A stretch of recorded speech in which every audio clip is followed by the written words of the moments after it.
Elite Sportda ko'pchilik o'g'il bola muxlislar ko'p deyishadi, lekin qiz bola muxlisimiz ham bor ekan. Otingiz nima edi? Mahbuba. Mahbuba. Xo'p, bular Instagramdan ko'rib kelibdilar. Mana Kylian Mbappe kiyotgandi. Kim kiyotdi buni? Ronaldo. Ha, Ronaldo kiyotgan o'sha 250 millik butsisini ko'rib kelibdilar. Gap yo'q. Kattakon rahmat. Qanchadan beri o'zini kuzatasiz? 2 yil. 2 yildan beri kuzatayotgan ekanlar. Qoyil qoldim. Sizga yoqdimi bu? Ha.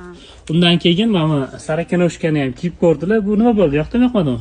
Yo'q, bunisi to'g'ri. Butsi yaxshi ekan. Hop, yuring kassaga boramiz. Ha, hozir Mahbuba singlimizdagi shu korobkalarga chiroyli qilib solib beramiz.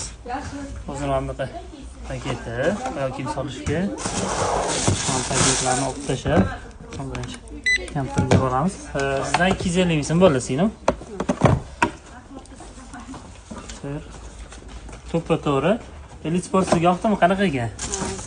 Elite Sport yoqdi. 2 yildan beri kuzatasiz. Zeriktirib qo'ymaymizmi sizni? Yoqdi. Sizga kattakon rahmat. Kelib turing, charchamang.